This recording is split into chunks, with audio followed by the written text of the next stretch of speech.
some scenes, and there are moments where I think, my God, she's amazing. And then I have to stop myself and go, that's you, schmuck. Growing up as a small girl when Little House on the Prairie was on, your parents comparing you to Laura Ingalls? You just wheel in Mother Teresa, too. All I have to say about Melissa Gilbert is I'm just happy she's off that farm. The popularity of Little House made Gilbert a huge star at a young age. I had the best experience of any child actor I've spoken to, but I was an adult at 10. After 8 seasons, the series ended.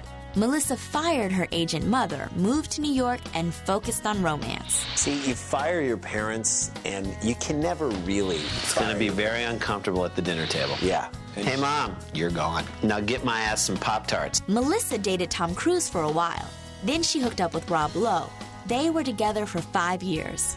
Through the 80s and 90s, Melissa starred in dozens of TV movies, playing the woman in Jeopardy or the wife being cheated on. Today, Melissa is married to actor Bruce Boxleitner and has 2 sons. As of this airing, there is no evidence that Melissa and Bruce insist the boys refer to them as Ma and Pa.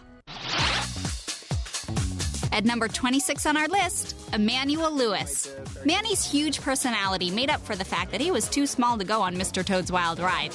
But that larger-than-life charm is exactly what made Emmanuel a sensation on Webster. Hello. ABC clearly was looking for Gary Coleman, but unfortunately he was already employed, so they found Emmanuel Lewis. You just wanted to pick him up and stick him in your pocket. Emmanuel's star shined very bright. He performed for then-President Reagan, danced with Sammy Davis Jr., and palled around with Michael Jackson. Emmanuel Lewis, that was my little nugget. Mostly I would use him for the carpool lane, but I would also play games with him. Even before Webster, Manny appeared in TV commercials. Ironically, the small actor's big break came in ads for a large sandwich. So what are you gonna do? I got it. Go to Burger King. Since Webster, Emmanuel graduated from college, performed as a stand-up comic, and started his own record label. I'd like to dress him up with a sombrero filled with chips and salsa and just have him walk back and forth across my living room. Emmanuel Lewis proves that when it comes to child stars, you really can get them your way. And if he was bad, you just pick him up and throw him in the microwave like a little shrinky-dink and be like, yeah, now what, Nugget? Wasn't Emmanuel the cutest kid you've ever seen? Oh my, the cutest. We're only halfway through the countdown. Coming up on 50 Cutest Child Stars All Grown Up, we'll quote the Raven, explore a Titanic talent, and reveal our amazing top 10. Stick around.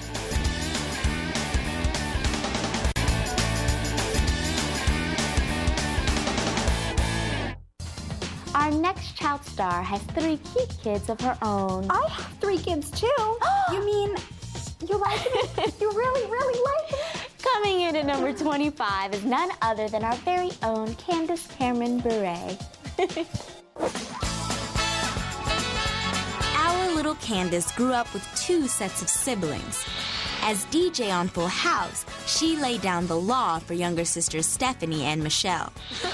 Off-screen, Candace had a big brother who just happened to be a TV heartthrob named Kirk Cameron. Candace didn't mind growing up on television. It's been incredible that we've all grown up together. It's really like a second family. We watched DJ struggle with all the normal teen issues, including her first kiss. In real life, co-star Dave Coulier introduced Candace to her future husband, professional hockey player Valerie Bure. Candace Cameron is married to a hockey player, and I once dated a tonsil hockey player. Now they have 3 beautiful children. So I'm kind of like, hello, Cupid, right here, call me. Oh, yeah. Things ended up well for our Candace. Besides having the honor of co-hosting with moi, she has a full house of her own. We wanted to have kids right away, and once we had, our daughter, all the work stuff just got put aside. Candace is all grown up, but we'll always remember her as our favorite big sister. I don't know why we need boys at all. They're so loud. Shut up! Shut up yourself! Gabby Hoffman's childhood was a little different than most kids. Gabby's playground was New York's Chelsea Hotel. She used to roller skate in the hotel hallways, spy on the drug dealers next door, and rub elbows with Madonna. You see, Gabby's mom was Andy Warhol superstar Viva. When she grew up, it was cool to have somebody like Andy Warhol and his friends around. Now, it would be really creepy. At the tender age of 6, Gabby got her break playing Kevin Costner's daughter in Field of Dreams. What people, sweetheart? From all over. They'll just decide to take a vacation, see? And they'll come to Iowa City. You'll think it's really boring, so they'll drive up and want to pay us, like buying a ticket. Gabby segued from the quintessential guy movie to the gold standard for chick flicks with a role in Sleepless in Seattle.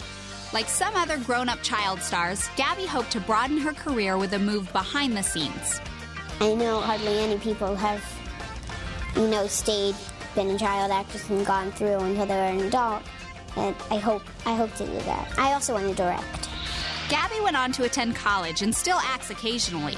As far as her childhood dreams, she hasn't called action yet. But if she directs it, we will come. Remember when you used to have a copy of Tiger Beat under your pillow instead of Cosmo? More than likely, a young hottie named Leonardo DiCaprio was the face on the cover. Leonardo DiCaprio is such a superstar. It's easy to forget that he got his start as a child actor.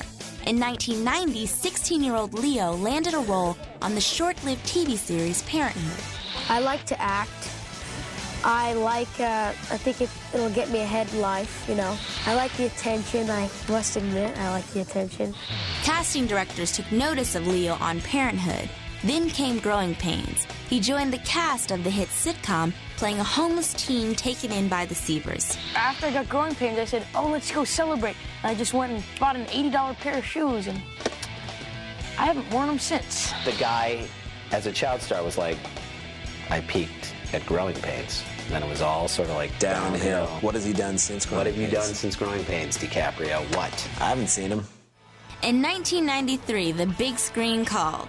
The film was This Boy's Life with Robert De Niro, and this boy did a knockout job. Leo went on to play Johnny Depp's mentally challenged brother in What's Eating Gilbert Grape. Well, I knew that this character was one of those characters that doesn't come along very often, especially for somebody my age. I didn't even know about him until I saw that movie. And I was like, man, this retarded kid can act. The performance earned him an Oscar nomination. Leonardo DiCaprio in What's Eating Gilbert Grape. There's a danger to playing a mentally challenged person, and not because if you don't get the Oscar nod, you just look. Then you're just kind of being like kind of a jerk. Soon, Leo began nabbing starring roles. The Basketball Diaries, Romeo and Juliet, and then a small film called Titanic.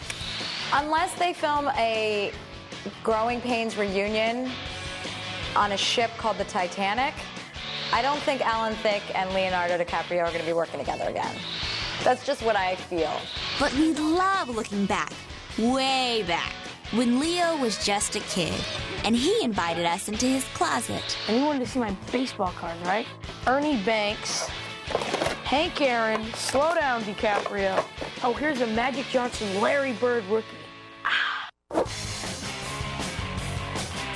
Okay, try and follow us here. Our number 22 child star is Lance Kerwin, who at 45 is now 30 years older than the title character on his 70s show, James at 15. Got it? Me neither. Before season 2, NBC changed the title to James at 16 for a then controversial episode. We dealt with some issues that hadn't been dealt with yet on primetime TV. Yeah, that's right. They're taking off in about an hour for the whole weekend. Yeah, so we got the place to ourselves, Chris. You and me.